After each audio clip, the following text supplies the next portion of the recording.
Sejam muito bem-vindos a mais um episódio do GC Talking.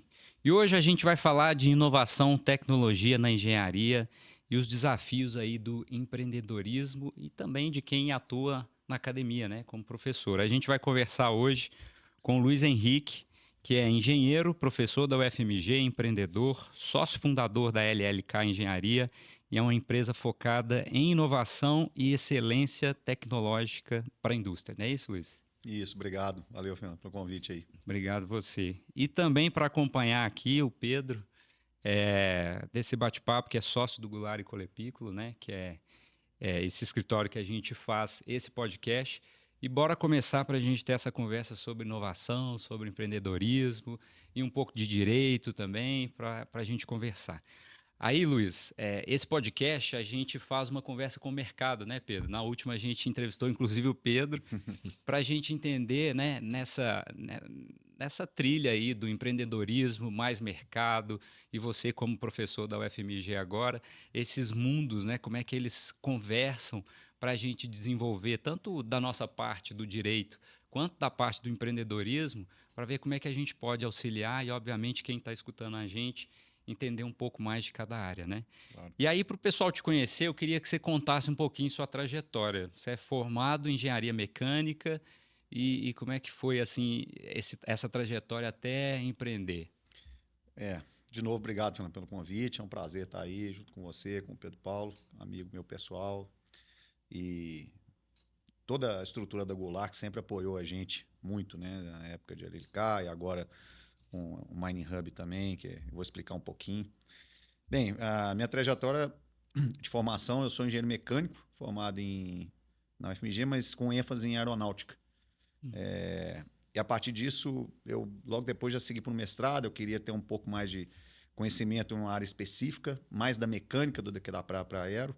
Fiz o mestrado, depois eu fui para a indústria. Na indústria eu trabalhei numa empresa, primeiro numa empresa alemã de redutores, e aí tive a oportunidade de ir para a Embraer. E aí, na Embraer, fiquei praticamente 3 anos lá, trabalhando especificamente em cargas em solo das aeronaves da época, que eram da série comercial, que era a E1, né, os S-170, 190, que ficaram famosos no mundo inteiro aí. Bacana. Né? E a partir disso, logo depois eu saí, tive uma oportunidade de abrir a empresa, foi uma proposta que teve na época. E nesses altos e baixos de empreendedorismo no Brasil, né, você acaba abrindo a empresa focado numa ideia, mas depois você vai vendo que aparecem outras ali, né? E eu brinco que, na verdade, o empreendedorismo é um pequeno barco com um pouquinho de combustível e um motor que você vai levando até onde que você quer. Depois você tem que levantar a vela e ver para onde o vento bate. E aí, nessas batidas de vento, que às vezes você acha que é um caminho que não seria o melhor, ele se torna o melhor. Né? E aí se tornou a LLK uma empresa referência hoje, dentro da mineração principalmente, como desenvolvimento de tecnologia, né? Patente a nível internacional, que é o que a empresa possui, né? Especificamente em alguns casos, mais dessa indústria pesada.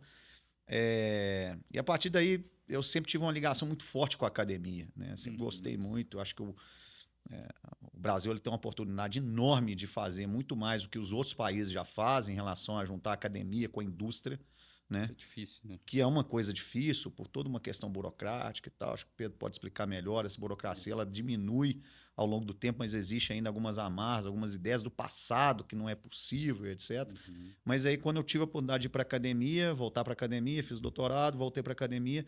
O meu papel hoje dentro da academia, inclusive pela escola de engenharia da UFMG, é aproximar essa escola, toda essa questão do conhecimento que pode ser fornecido para a indústria, ou seja, fazer o que os grandes países principais no mundo, os Estados Unidos já faz há séculos, né?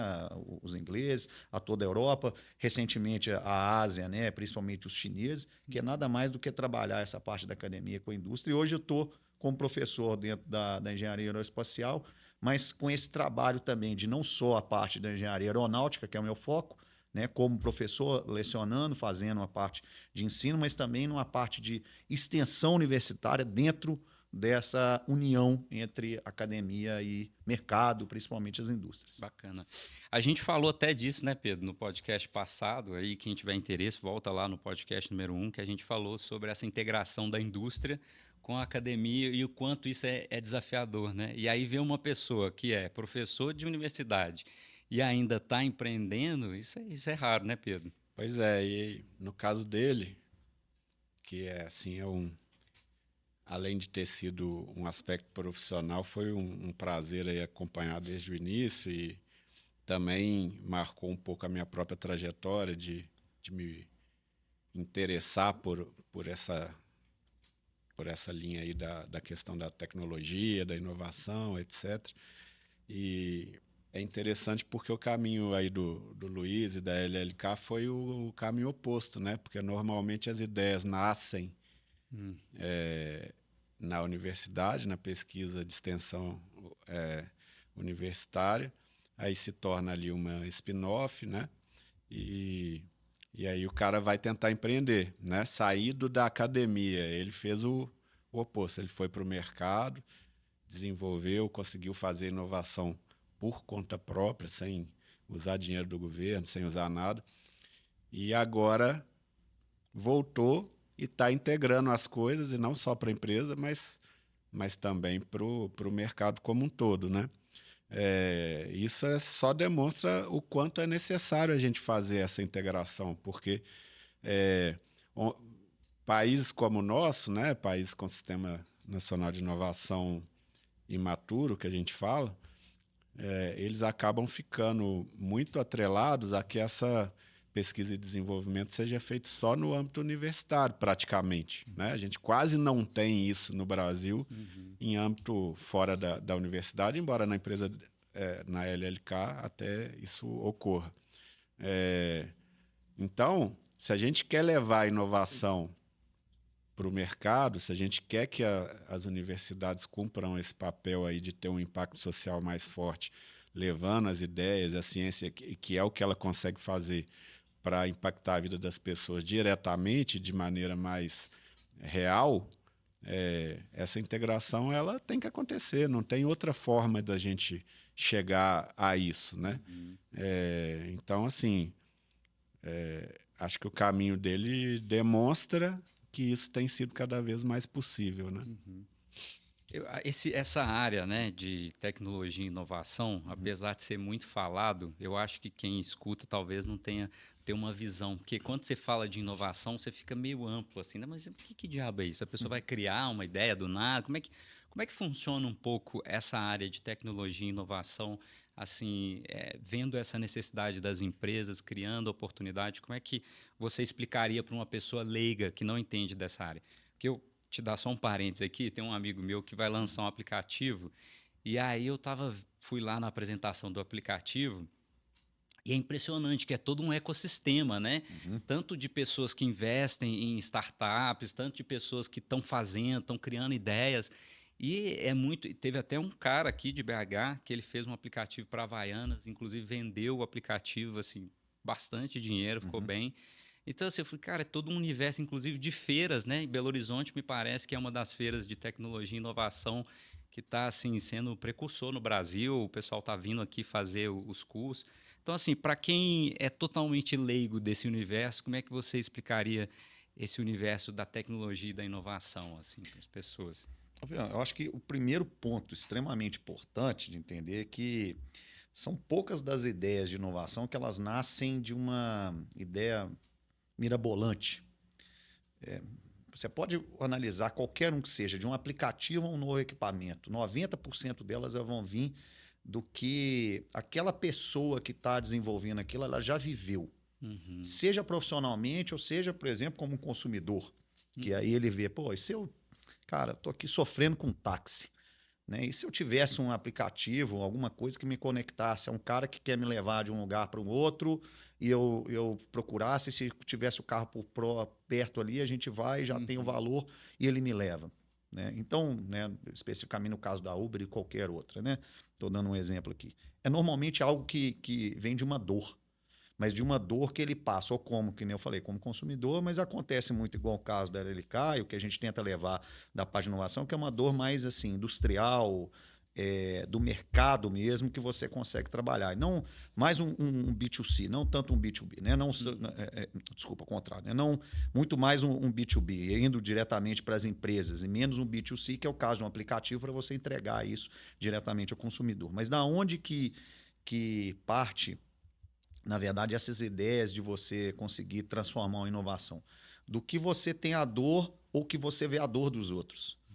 Então, no caso de aplicativo, igual você falou da Havaianas, provavelmente, eu não sei direito a história, né? Obviamente não conversou, mas provavelmente é algo que esse seu amigo ele já tinha visto pessoas reclamando sobre aquilo, alguma coisa específica, seja de entregar mais rápido, seja de saber quais tipos de cores que existem, modelos que existem dali das Havaianas e etc. Ele falou, vou criar esse aplicativo.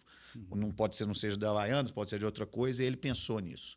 Então, assim, existe, querendo ou não, um estudo prévio, mesmo que seja dessa dor, uma certa vivência daquilo. No caso da inovação, especificamente nas áreas de tecnologia, que eu falo, ela também vem de uma dor. Acho que o maior exemplo que eu posso dar é a própria questão da Americal. Hoje, o principal produto, ele nasce, na verdade, um engenheiro lá atrás, né, que era de uma empresa específica, que ele falou, deu uma ideia, conversando em uma visita técnica sobre um outro assunto. E ele falou, cara, isso aqui sempre é um problema, eu já pensei isso, já tentei aquilo. Mas naquele momento a gente falou, ó, pode ser que essa tecnologia não dê, essa tecnologia também não dê, a A e a B, mas se chegar a ter uma C, uma D, uma E, uma outra tecnologia para desenvolver isso, pode ser que dê certo. Mas a dor eu já sei qual que é. Então ela sempre nasce de uma dor. Então, é importante quem estiver ouvindo, entendendo o podcast, que assim, não é uma ideia mirabolante, é aquilo que você vive no dia a dia. Eu lembro na época de Embraer também, que tinha todos os processos de Kaizen, que nada mais é do que a melhoria, né, contínua ali dos processos e tal. Tinha muita questão da premiação do cara trazer ideias para melhorar toda a questão de fabricação das aeronaves, de partes das aeronaves, e sempre vinha normalmente do pessoal de chão de fábrica, porque é o cara que está vivendo aquilo. O engenheiro, na verdade, ele está muito, às vezes, no escritório ali, desenhando e tal, e não vê a dor. Então é importante, às vezes, o cara sentir a dor. No momento que ele começa aquilo ali, uma dor, ele enxerga que aquela dor é de demais, né? Seja o do Uber, seja um iFood, ou seja uma entrega rápida de comida, um facilitar, seja o cara que está fazendo ali, ele tem uma empresa pequena para produzir marmitex. Ele não tinha um motoboy, agora consegue interligar um, que é o caso do iFood. Se ele enxerga essa oportunidade, porque é uma dor dele e de outros, é o caminho. Então, eu acho que a melhor forma de explicar é, tendo a dor e você enxergando que aquilo é de outros, seja de empresa ou seja de pessoas, é um bom caminho para você resolver um problema e ser uma solução. Lógico que aí depende. Pode ser um aplicativo, que é um software, etc., tem um custo menor. Pode ser que você tenha que desenvolver um produto. E aí tem toda uma plataforma maior de desenvolvimento, mas que faz parte do desenvolvimento, né? Da produção daquilo, né? Da inovação em si. Mas vem de uma dor, sempre de uma dor. Você falou isso, eu lembrei lá no escritório, né? A gente fazendo a divulgação dos contratos automatizados, né? Que é engraçado, você falando de inovação, na verdade ela está em todos os lugares, né? Sim. Se você for buscar, né, soluções, inclusive a gente busca para o cliente, a gente vai percebendo que às vezes é a mesma dor de um cliente para o outro, e aí você constrói uma plataforma que faz um contrato automatizado, né? E isso traz eficiência, inclusive para o nosso trabalho, para o cliente, né, Pedro? Teve essa divulgação. E é interessante também, a gente conversando aqui, eu fui pensando isso também. Nessa questão da plataforma de automatização de contratos que a gente desenvolveu a partir de uma dor que a gente enxergou do cliente também, né? Pô, o cara quer um contrato mais rápido. Se a gente está fazendo um contrato repetitivo, eu tenho que conseguir entregar para ele mais rápido do que um contrato que eu preciso parar, estudar a legislação, ver cláusula por cláusula, né?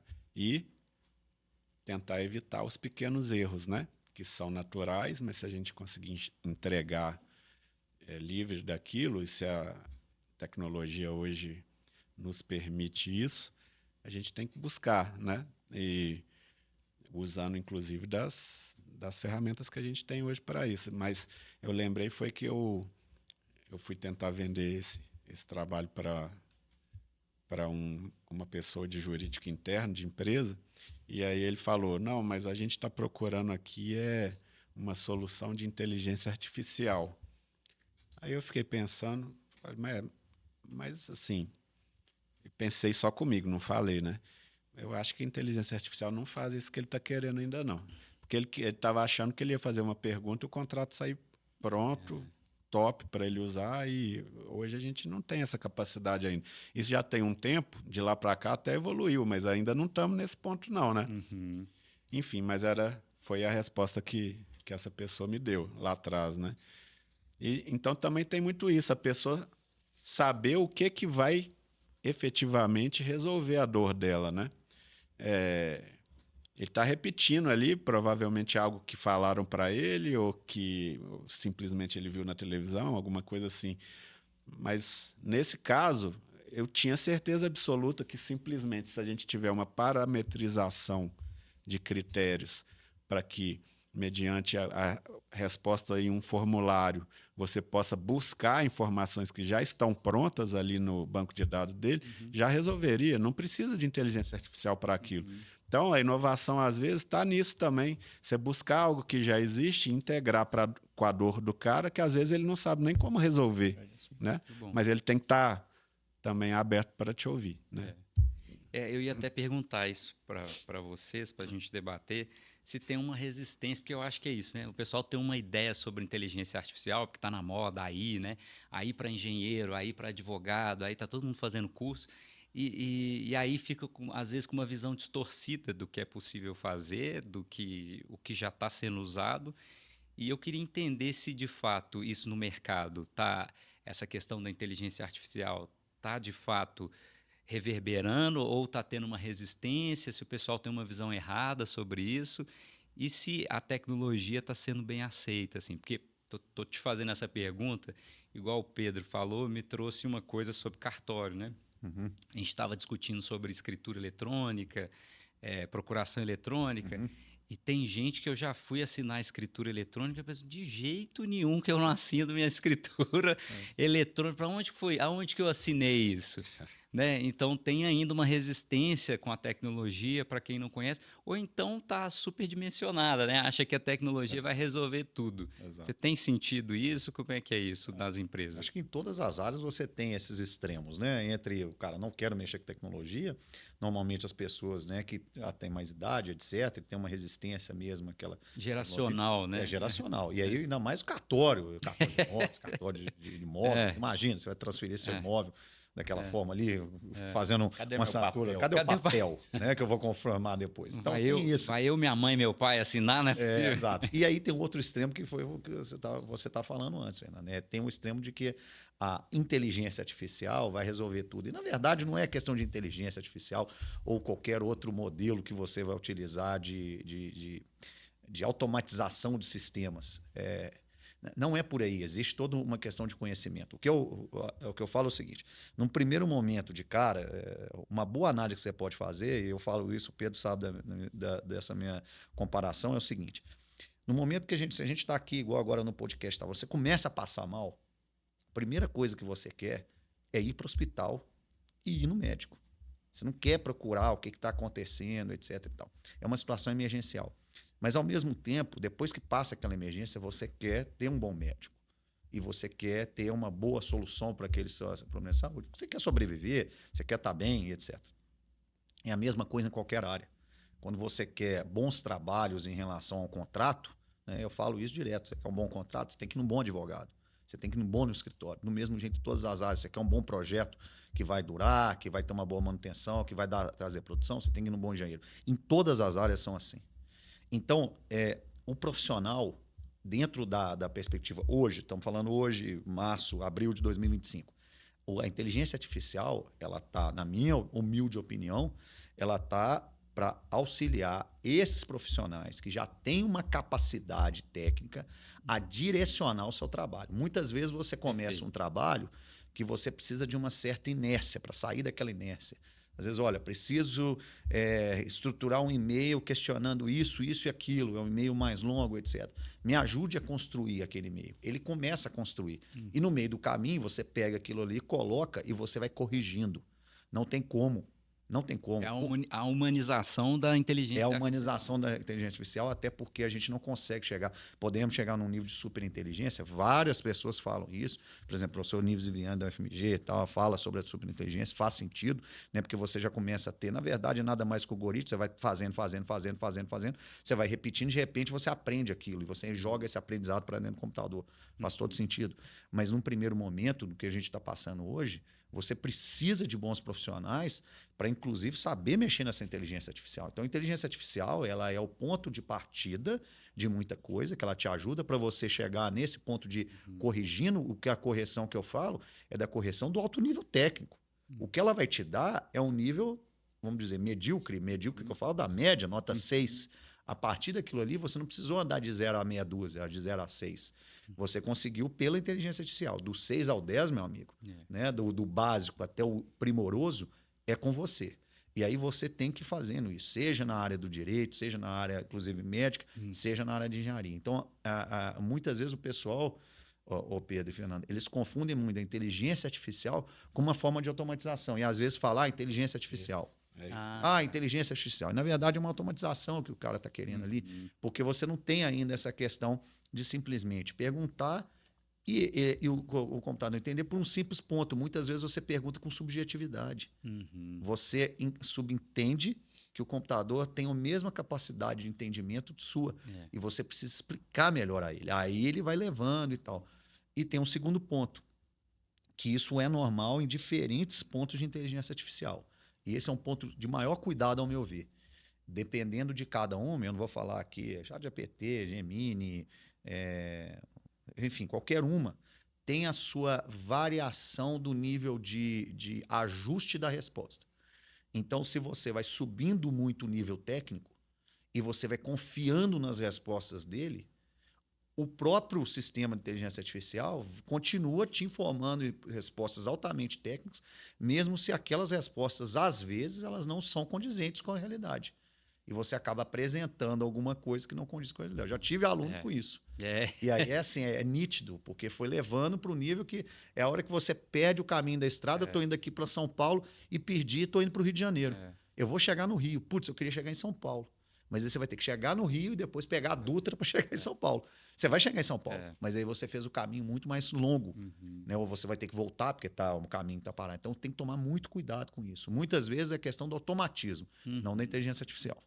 Fez uma análise, precisou de uma análise técnica da informação que está chegando. Perfeitamente, exatamente. Porque facilita, às vezes a gente fica... Eu às vezes uso o ChatGPT para procurar, eu quero saber o que acontece, às vezes um provimento de 600 páginas, me indica onde está falando sobre tal coisa. Ele já te joga. Às vezes a gente passa ali um tempo buscando o documento, e aí, óbvio, você tem que ir lá no documento e checar, né? É só um ponto importante. No momento que você faz isso, você tem lá 600 páginas no provimento, você quer saber aquilo, é 1 ou 0. Ou seja, eu quero aquela informação. Acho para mim. Ele vai lá rapidamente e acha. Você podia fazer? Podia. Está em PDF, em Word, manda pesquisar, digita, vai procurando ponto a ponto. Mas ele já vai no ponto certo. O passo 2, que é pegar aquilo ali e fazer uma análise mais crítica, podemos chegar a isso. Muitos dos que estão aí de futuristas e tal, de pessoas renomadas, falam que chegaremos, mas não chegamos ainda. Isso eu tenho certeza. Vamos ver. E aí, aproveitando, para a gente entender um pouquinho aí dessa atuação sua como professor, como que está sendo essa inovação e a tecnologia do Brasil para o mundo? Assim, a gente estava falando nisso também, né, Pedro? Vou fazer bastante referência ao podcast, claro. Que a gente conversou sobre isso também, mas que o Brasil exporta muita inteligência, né? Pessoas e de pesquisa, em razão até da oportunidade de pesquisa. Você acha que nessa área de inovação e tecnologia a gente está contribuindo para o mundo, para a internacionalização, ou como é que você enxerga aí? Eu vou dar um passo atrás aqui para colocar a posição do Brasil como realizadores de coisas ao mundo, né? Se a gente for, sei lá, na medicina, lembra muito do Yves Pitangui, que foi um cara revolucionário, principalmente na forma de se fazer cirurgia plástica para o mundo inteiro, revolucionou isso, né? A metodologia, pode ter algumas outras coisas biológicas, medicina que eu não saiba, mas tem um ponto muito forte, mas nós somos reconhecidos também pela questão de produção de vacina, fomos durante décadas em relação a isso. Na relação do direito, acho que o maior exemplo que eu posso dar da relação do direito, sendo um leigo em direito, né? Mas o que eu posso dar é o seguinte, eu acho que quem trabalha com direito dentro de uma loucura dessa de leis de todas as formas do Brasil, né? Trabalhistas, penais e por aí vai, cíveis e tal, já tem todo um diferencial, né? Porque quando você conversa, às vezes, com uma pessoa de fora, por exemplo, uma questão de importação, exportação, o cara fica maluco com a questão brasileira.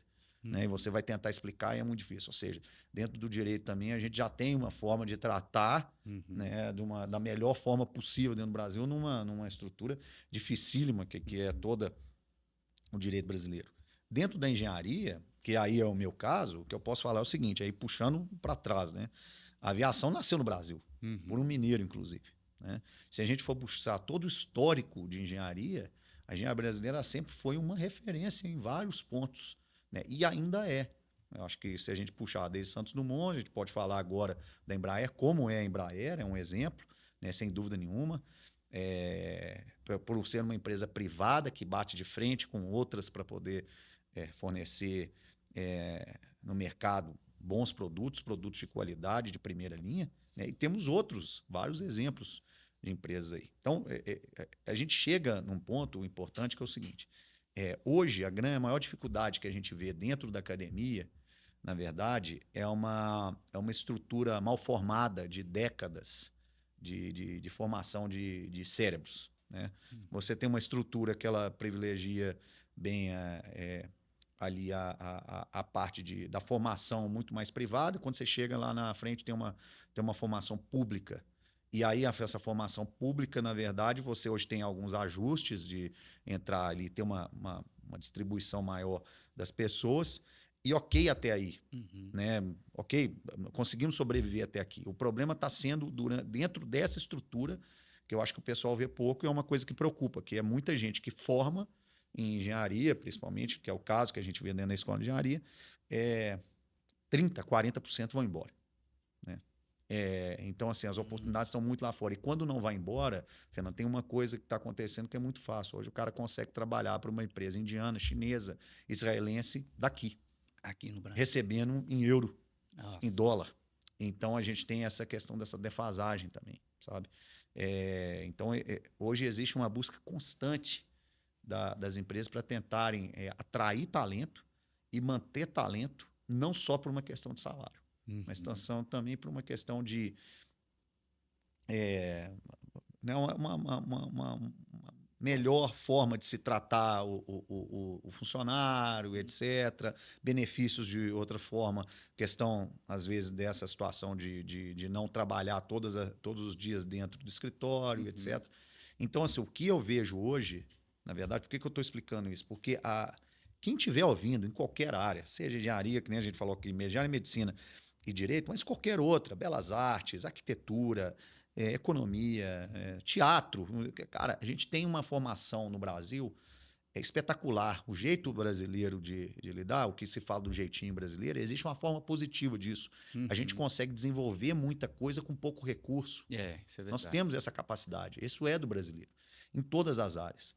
Então, nós temos assim uma estrutura enorme para fazer isso. O problema hoje, exatamente, é que o país hoje ele não consegue absorver isso. Então, ele não consegue incentivar, não tem um incentivo exatamente para isso. Eu não falo nem de empresa nem nada. O que eu estou falando é dos alunos meus que eu vejo e de outros professores que a gente conversa que acabam indo para outros países ou trabalhando de outras formas. Então, hoje, o que eu vejo é a engenharia, que é o meu campo, ela ainda é muito reconhecida. O engenheiro brasileiro é reconhecido.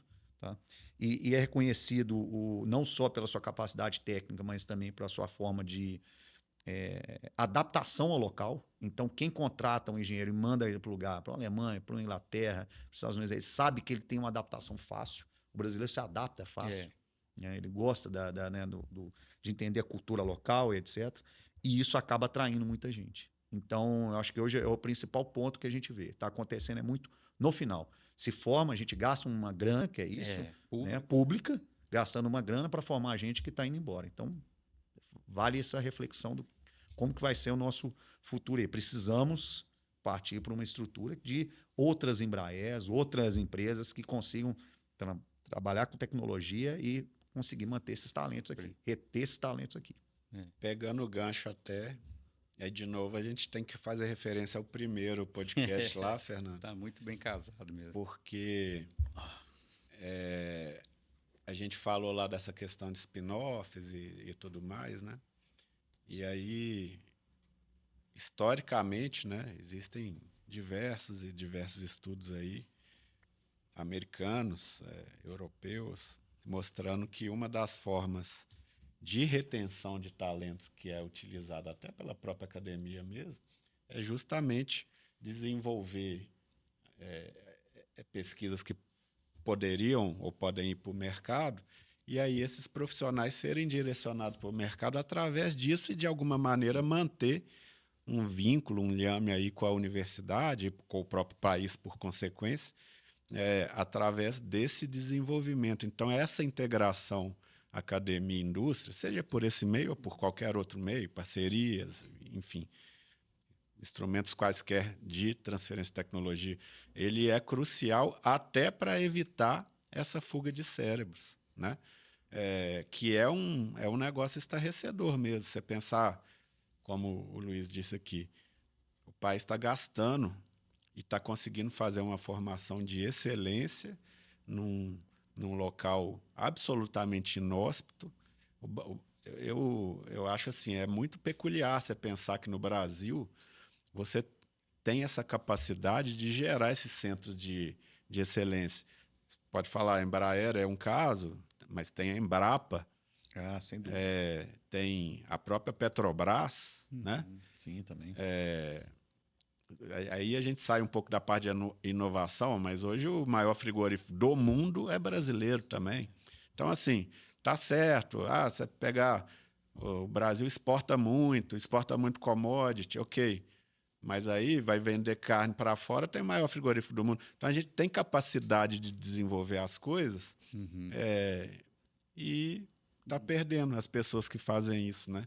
Por uma simples falta dessa integração que poderia acontecer de uma maneira muito mais dinâmica. Pô, a gente fez o mais difícil, né? Agora... Tem um amigo meu, que é amigo meu de infância também, né? Legal. E ele formou engenharia mecânica pela UFMG. E aí eu perdi contato dele, mas a última que eu soube é que ele foi para a França, não sei se foi Alemanha, alguma coisa, e ele desenvolveu um projeto de um robô que soldava debaixo da água. Debaixo da água. Eu falei, cara, e o menino é um crânio, inteligente. Eu falei, eu lembrei disso, falei, cara, tá lá, ó, tá morando fora, tá, não sei se é Alemanha, algum lugar assim.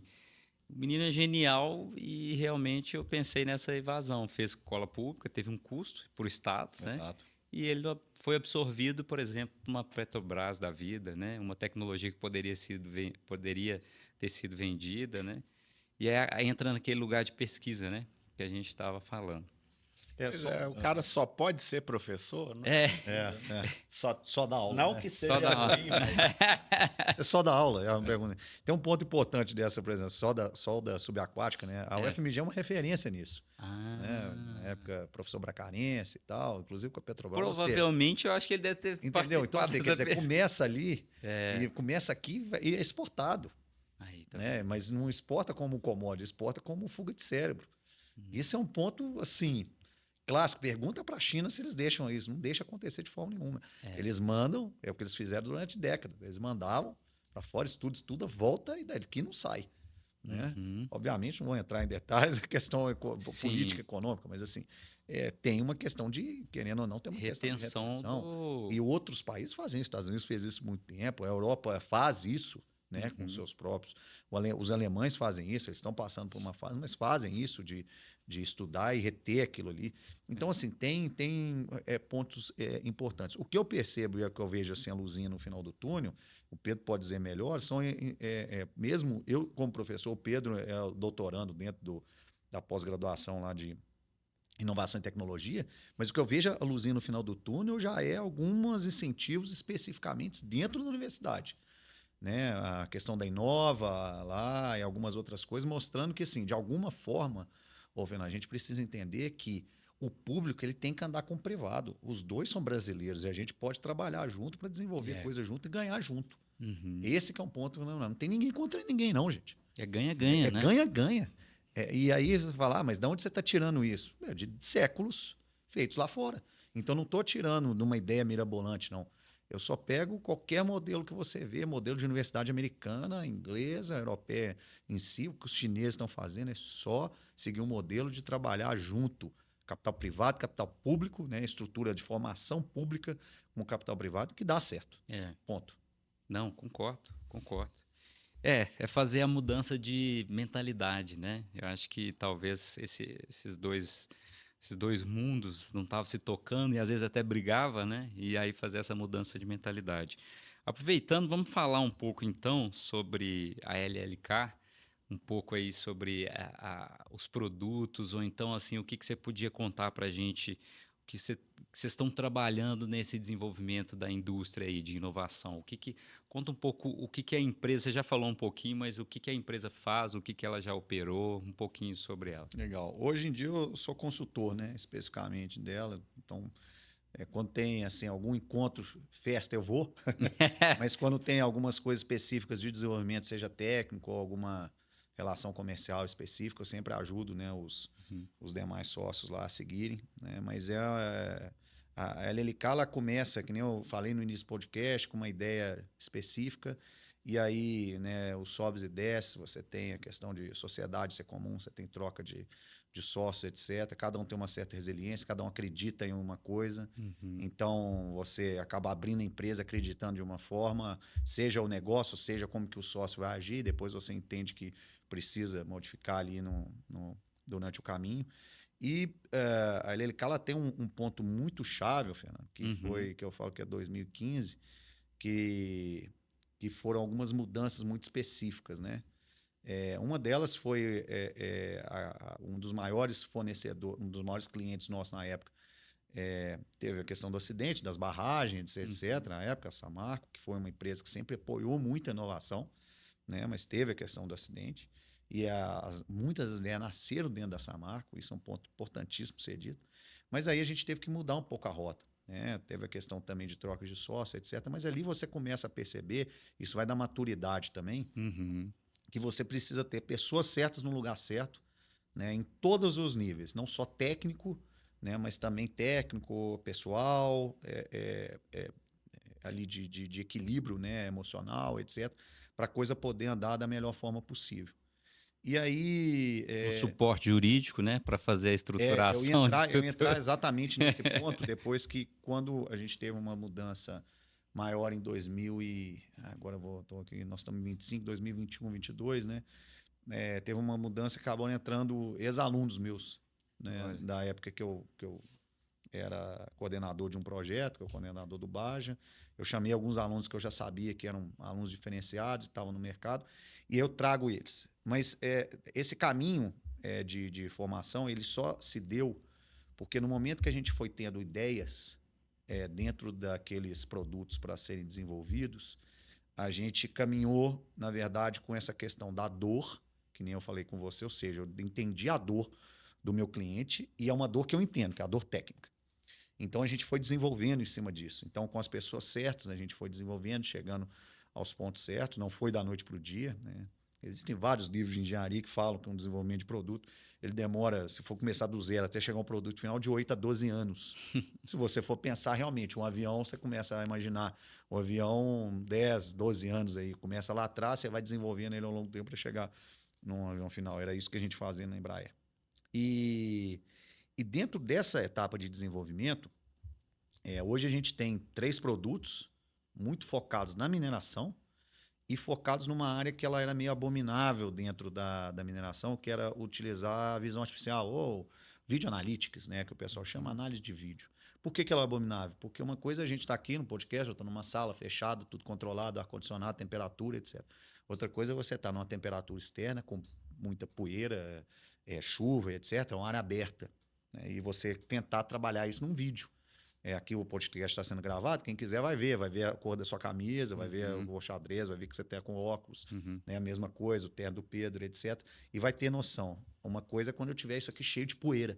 E aí você tenta usar a mesma coisa de a vídeo analytics, etc., como já era feito em outras indústrias. Então foi um aprendizado, né? E eu acho que o bacana e o legal... Aí da famosa CNTP, né? Exato. Das condições normais de temperatura e pressão. Ou seja, você tem que ir pro... Que é a dor. Exatamente a dor. Tudo que, né? Hoje, por exemplo, pra gente é uma CNTP um carro. Há 10, 100 anos atrás não era. Né? Era, na verdade, a charrete era difícil. Tinha que, né? Deslocamento era difícil. Ou então você ir para um continente a outro, era um transatlântico, demorava meses a viagem. Hoje é algumas horas. Então, e aí virou hoje o normal ser 8 horas de viagem, por exemplo, daqui até Estados Unidos, alguma coisa assim. Então, tem sempre a adaptação, a evolução tecnológica, né? Existem vários estudos sobre essa questão de evolução tecnológica. Então, quando a gente pegou, a gente foi entendendo as dores, e aí você tem que ir meio para aquela ideia do oceano vermelho, oceano azul, o que, que já tem gente fazendo e o que, que não tem. Aí depois tem um outro passo, o que, que já tem gente fazendo naquele ali, mas não está fazendo com qualidade. Então, hoje, eu acho que o grande diferencial da LLK, ela tem entrado numa situação onde que você sabia que era dor, tinha gente fazendo, mas não fazia com qualidade. E aí, obviamente, por uma série de questões. Seja porque não tinha conhecimento técnico, seja porque não tinha, na verdade, ainda era uma tecnologia muito recente, que era o caso do Video Analytics. Hoje, o que a gente tem de vantagem é que a gente trabalha com Video Analytics, a gente sabe o que a gente está fazendo muito bem para aquela área.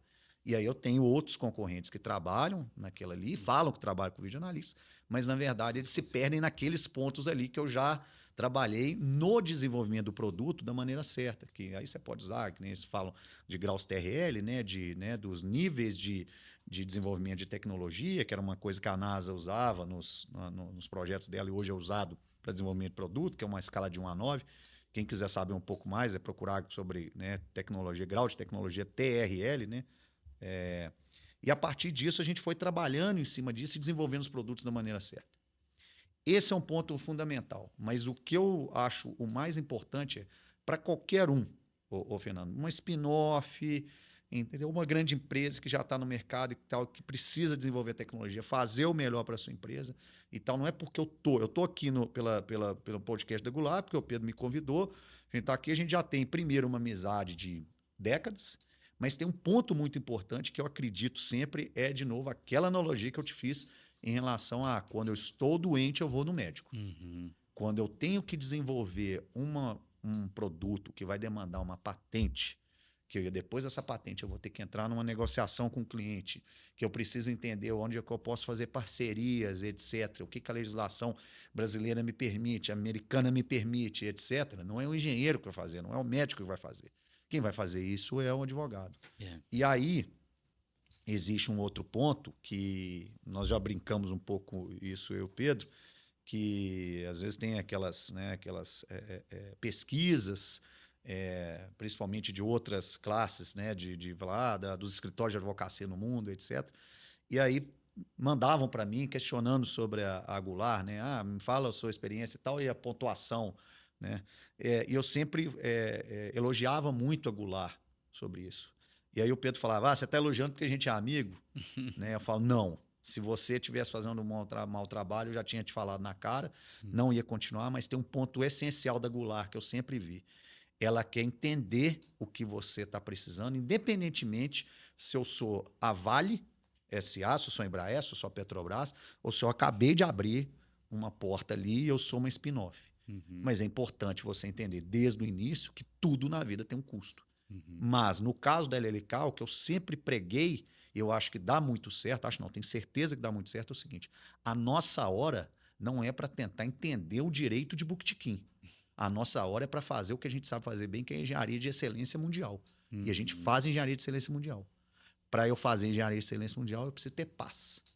Então, eu tenho que ter um bom plano de saúde, para eu ter paz, se eu precisar passar a mão. Eu tenho que ter um bom advogado, uma boa estrutura de escritório, que não é só o Pedro, que todas as vezes que eu tenho alguma coisa, eu consigo ali pela Goulart e que me trata muito bem. Esse é um ponto fundamental.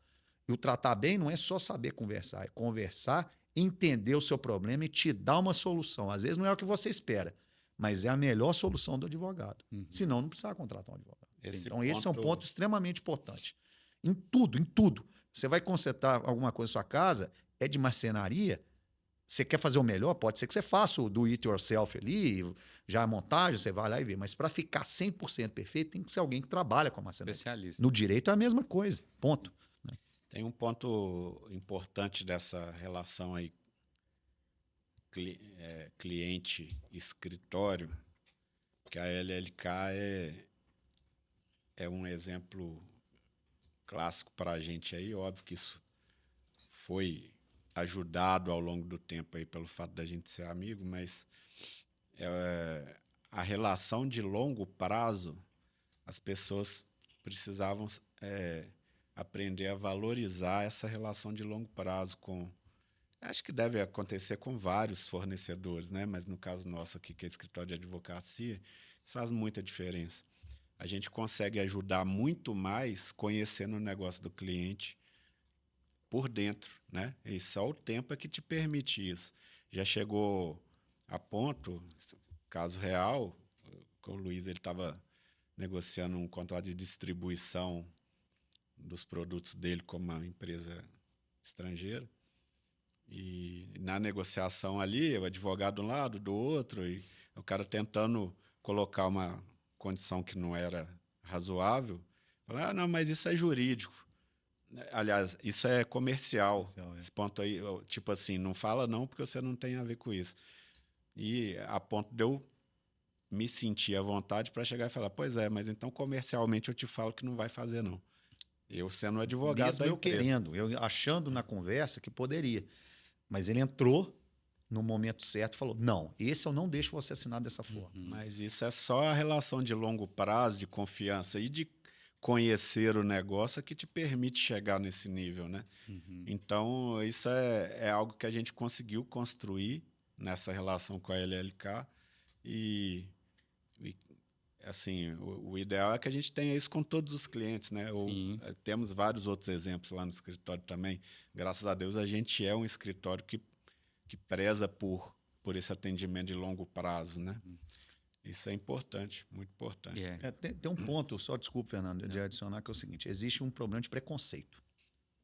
Quando você conversa com alguém sobre isso, então a gente tem várias empresas que a gente conhece, etc., e o cara começa a te falar alguma coisa, seja, nossa, chegou para mim uma cobrança indevida de imposto assim. E já aconteceu isso, um cliente grande, a gente teve um problema de uma cobrança de um imposto municipal que a gente foi e resolveu. Como que eu resolvi? Chegou, todo mundo assustou, eu falei, não sei, joga para o advogado. E, na verdade, a Goulart solicitou todos os documentos, etc. E a gente fez, eles recorreram e na hora a gente ganhou. Na hora. No momento que a gente repassou isso para esse grande fornecedor, que era uma grande mineradora, essa grande mineradora avisou os outros fornecedores. Ela falou, não, aquela presinha pequenininha ali, ela fez isso e deu certo. Vocês estão pagando, mas tem uma parte jurídica aí. Então, muita gente veio atrás. E aí, no momento que vem perguntar como que você resolveu, eu falo, fiz do jeito clássico. Joga para o advogado que entende. Alguns falam, nossa, mas advogado é para gerar um problema. Então, existe toda uma questão também, que é a questão do preconceito, mas que isso é normal, porque do mesmo jeito que tem um bom advogado e um mau advogado, existe um bom médico, um mau médico, um bom engenheiro, um bom pintor de quadros, um mau pintor, e por aí vai. Só que acaba que os maus profissionais acabam sobressaindo. Né? Então fica aquele negócio de advogado, antigamente o pessoal falava de olha, porta de cadeia, o cara vai, faz qualquer coisa, etc., de qualquer jeito. E a gente vê isso ainda hoje. Né? Mas o que eu acho que é importante no podcast mostrar é que tem uma qualidade, assim como tem de qualquer outro profissional, de advogados que querem te ouvir, independentemente do seu tamanho. Então, se você tem uma spin-off, tá uma pessoa só, ou você é uma empresa maior, mais estruturada, que querem te ouvir, te entender e te entregar o melhor. Tem um custo? Tem, mas ele é menor do que você tentar resolver. Pode ter certeza disso.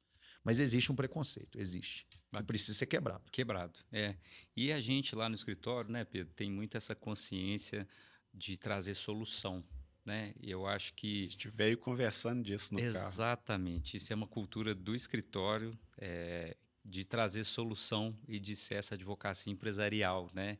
e tá trazendo solução. Tanto é que a gente não tá nem de gravata, né? Aquele clássico Algo com um clássico, broche.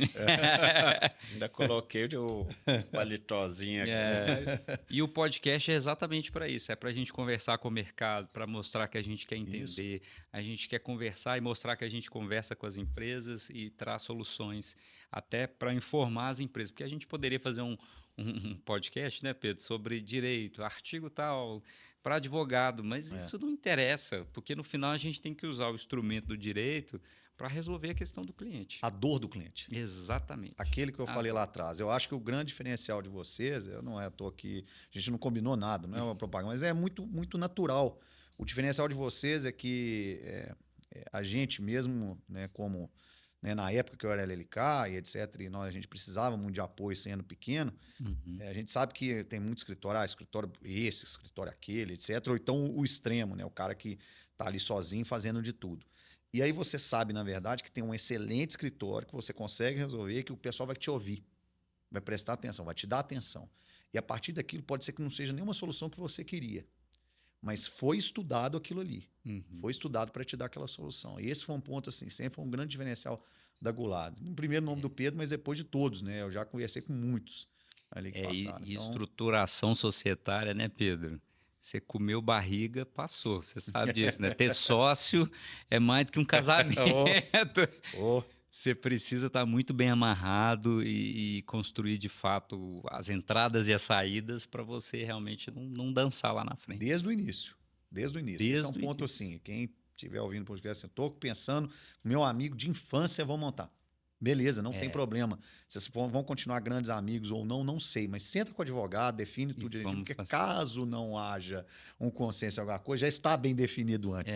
Mas não pode fazer isso numa contabilidade. Entendeu? Como é o clássico. Tem que fazer com quem entende. Nem no fio do bigode, muito menos nesse. Eu sempre brinco que essa coisa de sociedade, o pessoal todo fala, né? A sociedade é igual casamento, né? É igual casamento, mas não tem o amor. Na verdade, o que eu falo é outra coisa, mas aqui pro podcast a gente vai amenizar e falar amor. Melhor. Então, é mais difícil do que o casamento, né? E tem que dar certo da mesma forma. Então, vamos falar aqui sobre MineHub. Você estava explicando um pouquinho, mas volta aí. Tranquilo. Explica para mim um pouquinho sobre o MineHub. Como é que o MineHub eu acho que é uma das melhores iniciativas que eu já vi pela questão disso que a gente está falando, de como que a gente vai incentivar a inovação, como que a gente faz, entender a dor e etc. Obviamente, grandes corporações, como as grandes mineradoras, elas têm toda uma questão de demora, burocracia, que é normal, que tem que ter mesmo, questão de compliance, etc. E muita coisa de inovação muito rápido, né, Fernando? Você tem que fazer rápido. Você tem que testar aqui, em 3 meses você tem que saber se você vai continuar investindo dinheiro ou não naquilo ali, se faz sentido ou não. Depois passa mais 9 meses, 12 meses, continua ou não, né? Grandes empresas, ou elas têm esse viés desde o início, a Petrobras é um exemplo, a Embraer é um exemplo, etc., ou ela está acostumada a já obter a tecnologia já pronta. Mas acaba você ficando refém daquelas tecnologias, e muitas vezes tecnologia até estrangeira. A mineração ela sempre teve esse problema no passado. A ideia do MineHub, ele começa, né, por alguns engenheiros específicos de algumas empresas, gerentes, etc., de se juntar e falar, cara, vamos fazer um hub onde que a gente consegue colocar uma certa verba e trazer a empresa de fora e falar, quem quer desenvolver essa dor aqui? Então, eu lembro que a primeira reunião, ele cá foi como uma convidada, que a gente já trabalhava, etc., nisso. E na primeira reunião que teve, eu lembro que assim, todo mundo saiu cético de lá. Porque, olha, nós vamos fazer um desenvolvimento, nós vamos trazer algumas dores e tal, vocês vão desenvolver a tecnologia para a gente. Não desenvolver a tecnologia, mas desenvolver uma prova de conceito, então, um início, para provar que aquilo ali faz sentido ou não. E se aquilo se desenvolver uma patente, a patente é de vocês. Aí todo mundo falava, opa, nunca foi assim. Agora eles estão querendo mudar a regra do jogo, mas na verdade, eles enxergaram que se eles forem ficar toda hora, não, vamos tentar fazer um negócio, mas se der certo, a patente também é minha. Quem que vai investir nisso? A não ser que fosse o funcionário recebendo ali todo mês. O risco de quem está empreendendo, mas o benefício, se ganhar, né? Do outro. Né? Então não dá. Então ficava uma coisa meio estranha. E aí o MineHub ele veio para quebrar isso. E deu muito certo, porque são empresas que têm uma questão de um capital para começar a prova de conceito e foi bem estruturado a ideia de se criar esses desafios, né? A LLK ela chegou aonde ela chegou muito por conta do Mining Hub, porque a gente viu alguns desafios que a gente já tinha ideias. E falou, opa, isso aqui eu já testei, isso aqui eu já vi, eu consigo mostrar para eles que dá para continuar e dá para apresentar isso tecnicamente. E aí hoje é uma estrutura que está sob o IBRAM, mas eu vejo cada vez assim, o IBRAM inclusive incentiva, ela até, é a minha opinião, ela necessita de uma certa independência para poder seguir. Obviamente o apoio do IBRAM é importantíssimo, mas ela consegue, ela tem hoje meios de seguir caminho próprio, porque você consegue liberar a inovação a todo momento e deixar a fluidez um pouco maior em questão de contratos, etc. E é exatamente esse ponto que eu entro. O Mining Hub ele se tornou um diferencial porque um dos primeiros Mining Hubs que a gente fez, na verdade, a LLK participou do primeiro desafio, que chamava M-Start 1, e nesse primeiro desafio a gente já estava acostumado, mas tinha startup que não estava. Chegou um contrato de 150 páginas para a gente. Nossa. E aí eu falei, beleza, eu tenho os contratos de 150 páginas, eu já vou sei o que eu vou fazer. Eu vou jogar para Goulart e Colepículo, que foi uma grana para a gente analisar, mas eu precisava disso. E no meio do caminho a gente foi levando e conversando. Na época, quem era a diretora era a Cláudia, né? E aí a gente levantou, falei, olha, Cláudia, e aí, não vai ser isso aqui? Tem muita gente, a gente já ouvia de startup reclamando, falou, nós precisamos reduzir, né? E aí, na época da diretoria da Cláudia, eu falei, olha, eu só conheço uma empresa que pode fazer isso e trabalhar, não sei se eles vão ter interesse, porque eu acho que é um trabalho imenso, você vai ter que trabalhar diretamente com o jurídico de várias outras mineradoras. Mas aí eu conversei com o Pedro e mais uma que a Goulart topou de entrar, né? De tentar ver o que poderia fazer. E essa parceria ela continuou. Então hoje a Goulart continua, hoje pela gestão do Leandro Rossi, né? Que é o diretor lá. Vamos chamar ele aí num episódio. Um cara importantíssimo, importantíssimo. Assim, é um cara que tem uma visão ímpar do que é inovação, e eu falo que ele tem uma visão ímpar, tornei amigo dele, de uma forma mais dura impossível, porque quando ele entrou, ele falou, né, a LLK, ela é reconhecida por algumas provas de conceito, ele falou, vocês não fazem mais prova de conceito, vocês estão fora daqui. A partir de agora, se você quiser qualquer apoio para você continuar o seu produto e se transformar num produto, uma tecnologia, criar valor, você conta comigo. Para ficar vindo aqui fazendo prova de conceito, acabou. Vocês já fizeram 5, eu lembro disso. Ele falando, num primeiro momento você fica até nervoso, mas depois você entende. Pode fazer acontecer. Exatamente. Então, assim, o Mining Hub ele tem essa capacidade, Fernando, de dar um empurrão inicial. E um empurrão inicial de uma forma que é o seguinte, você tem uma ideia, não tem? Eu tenho um banco de ideias, são 12, 15, nesse desafio aqui, e eu consigo, se você mostrar que você quer testar uma prova de conceito, que ela faz sentido, eu vou te pagar o valor, a gente desenvolve isso em 8 quinzenas, são 4 meses, e a gente desenvolve e entrega isso no final, né? E aí, obviamente, então, do reconhecimento. E hoje o que eles estão fazendo, que é muito importante, é compartilhando esses resultados, igual a LLK. Graças ao bom Deus, hoje a LLK é uma referência do que deu certo, de começar de um TRL baixo, nível 1, e chegar no máximo, que é o 9, do principal produto nosso, que é o RADEC, que é um detector de rasgo de correia transportadora, que hoje é uma das maiores dores. Se eu for colocar aqui pelo meu conhecimento nessa área, para mim é a segunda maior dor de toda mineradora do mundo. Ela só perde para caminhão fora de estrada, são caminhões gigantes, mas transportadores de correia são dores em todos os lugares. E aí ela mostra, olha, a gente começou aqui com uma prova de conceito baixa e chegou nesse ponto aqui. Então, qual que é o grande ponto, Fernando, do Mining Hub em si, e até dos outros hubs de inovação, mas o Mining Hub ele é um caso de sucesso. Ele é um excelente catalisador. Eu não preciso bater na porta do cliente e descobrir qual cliente que é. Em mineração você tem aqui em Minas, e se você tem lá no Pará, né, nos lugares mais distantes do mundo, eu teria que viajar, gastar para tentar conversar e entender. Não preciso. Está catalisado ali. Os caras já trazem as dores e falam, tá aqui, dentro do Mining Hub.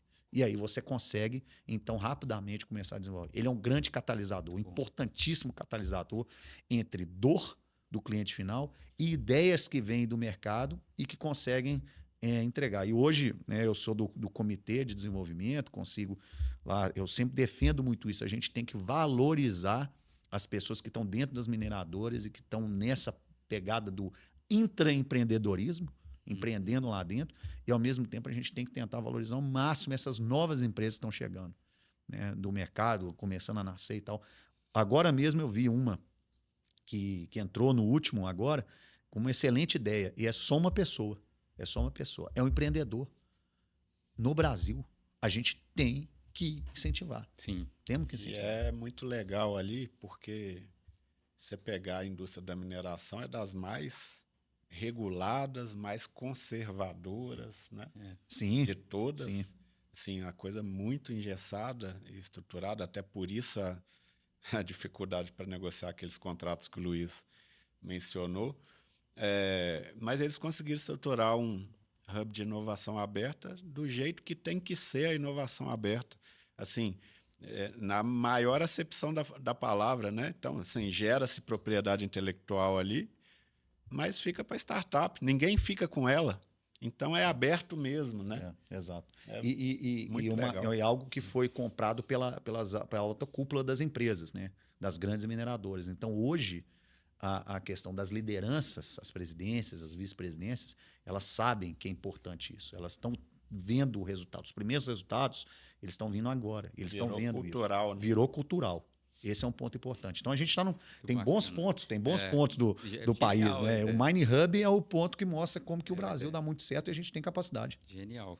Não, e é isso, né? Ganha-ganha. Mudar essa ganha-ganha. consciência de que se o cara tivesse que fazer uma pesquisa sozinho para desenvolver, imagina, agora todo mundo ali pode se beneficiar. Às vezes uma dor que nem chegou para um já vai chegar depois, já tem uma Exatamente. solução. Exatamente. Chama a vinheta aí que a gente vai para os quadros finais, então tá acabando.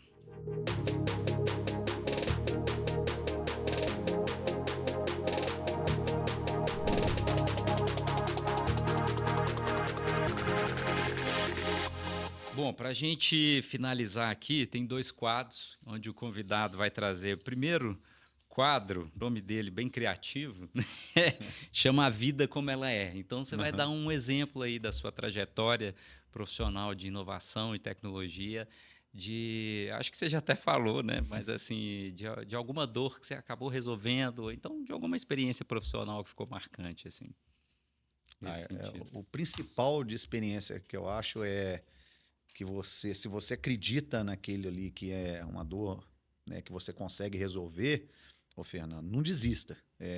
Às vezes não é o caminho que você está pensando para seguir. E tem um segundo ponto muito importante nisso. Você não vai conseguir sozinho. E às vezes vai custar você ter a pessoa certa do seu lado, ou as pessoas certas do seu lado, para complementar aquilo que você é bom. Então, muitas vezes você vai ter que fazer coisa que não é tão boa assim, ou que você não quer, ou que você não é tão bom. Mas no momento que você encontrar as pessoas certas e você vai peneirando ali, você vai conseguir achar as pessoas que complementam aquela sua dificuldade e, ao mesmo tempo, você vai conseguir trabalhar no melhor do que você consegue fazer. Então, assim, os 2 pontos são: não desista no que você acredita ali, mesmo que demore muito tempo, resiliência sempre. E o segundo é: ache melhor os seus pares. Né? Sempre vai ter, sempre vai ter. Às vezes é onde você menos espera. E o case de sucesso foi a Correia, né? O case de sucesso, assim, dentro da empresa, sem dúvida nenhuma, é o que a gente chama de RADEC. É um ponto interessante, que é aquele negócio de tirar fora do cachorro vira-lata brasileiro. Né? É um nome que é um acrônimo em português. De rasgo é o RA, o D é o desalinhamento e o C é de correr. Então ficou um nome até que a gente vai conversar com os gringos, eles gostam. Né? RADEC. Ficou legal. Ficou legal. Mas assim, sem dúvida é esse exemplo. E hoje esse é um exemplo tão grande que ele foi, inclusive, apresentado na Exposibran, ganhou a premiação, conseguimos apresentar, e não só a questão da premiação, esse que é um ponto importante. Eu falo que são 2 prêmios. Eu tive o prêmio da Exposibran, a gente recebeu isso da mão do vice-presidente da Vale, é muito importante, né? A liderança de uma empresa como a Vale, mas eu tenho reconhecimento do pessoal de engenharia, que virou noite, madrugada com a gente, com o pessoal desenvolvendo, os engenheiros da Vale, o pessoal de chão de fábrica, quem está trabalhando ali, os técnicos, né? O pessoal todo da operação, da manutenção, que acreditou e que passava, às vezes, aquele informaçãozinha a mais, que às vezes falava: ô doutor, é isso aqui que pega, é isso aqui que dá problema. Né? E aquilo ali é que você vai fazendo. Então tem Isso é muito bacana. esses 2 pontos. Os 2 reconhecimentos aí são muito importantes. O prêmio é de todos, né? Todos, isso é muito bacana. Sem dúvida. E para a gente finalizar, a dica, a gente sempre pede para o convidado fazer uma dica de livro, de filme, pode ser qualquer coisa relacionada com o tema ou não, mas que você acha assim, poxa, esse livro me ajudou, ou então isso aqui me inspirou, enfim, qualquer coisa que vier na sua cabeça aí. ou que você está lendo, que você tá... O último Eu mandei. podcast, o É. Pedro deu a... Qual que foi a dica? Biografia Do Ozzy Osbourne. Ele falou isso. Ele me contou que ele tinha dado a ideia do biografia do Ozzy Osbourne. Essa aqui eu vou precisar parar aqui, porque eu tenho que lembrar, que eu acho que essa é uma dica importante, que tem hora que você precisa, até para você trabalhar, né? Eu gostei muito, não gosto muito desses livros assim, de jornalismo, não, mas eu gostei muito, que são, né, as coisas que você só vê quando desacelera. Né? Bacana. Do Hemin Sunim, que é um monge budista, sul-coreano, etc. Mas o que eu acho interessante do Sunim é que ele é um cara que é do mercado. Ele é do mercado. Ele fala muito para o mercado, então ele sabe como que ele não quer ele não está pregando um mundo diferente. O que ele está falando é reveja um pouco dentro dessa estrutura o que você pode fazer melhor para você. E quando ele fala do desacelerar, então é a dica que eu dou, né, desse livro, das coisas que você só vê quando desacelera, é que muitas vezes nesse momento que você está nessa busca incessante de resiliência, etc., você acelera muito e você acaba desgastando muito você mesmo, as suas relações pessoais, a própria saúde, etc. E é preciso você recarregar a bateria como recarrega do seu celular. No final do dia você vai lá, recarrega para no outro dia você utilizar. Verifica. É muito bom você estar numa palestra, você estar aqui, que nem a gente está no podcast, e passar esse conhecimento para o pessoal, não um conhecimento só propriamente dito, mas tentar uma ajuda, que pequena que seja, para incentivar alguém a abrir uma nova empresa, ou entender um pouco melhor a forma que você pode agir, etc. Mas é importante você, uma hora, se dar um tempo, né, verificar tudo em volta e, às vezes, só se organizar. O Pedro fala muito isso, às vezes ele brinca que eu sou um cara desorganizado, porque eu assumo muitas coisas. Mas é importante você ter essa organização para você ter a paz e conseguir desacelerar e seguir nesse seu caminho, que não é fácil. De empreendedorismo, ou especificamente como professor também não é fácil, né, por uma série de itens. Então, é a dica que eu dou aí do livro do Sunim. Muito bom. Tá bom? Vou até comprar esse livro. A gente está acelerado, né? Tem alguma coisa para complementar aí, Pedro? Não, é isso. Só agradecer mesmo. Foi ótimo. Bate-papo leve, né? Mas bastante rico em informações e tal. E, assim, bem compatível com o que a gente quer desse espaço aqui, né, Fernando? Que Exatamente. Compartilhar coisas de fora do direito, mas que mostrem aí a nossa integração com os clientes e essa relação de parceria e mostrar aí um pouquinho dos bastidores, do que faz dar tudo certo. Que a gente está ali fazendo esse suporte, né? O alicerce para o cliente conseguir prosperar. Luiz, obrigado. Pedro, obrigado pela conversa. Obrigado. Espero que todo mundo tenha gostado aí. E quem não assistiu, que não ouviu o primeiro episódio, aproveita lá para escutar. E até a próxima. A gente vai para o próximo episódio. Valeu, obrigado. Gente. Obrigado. Tchau. Tchau.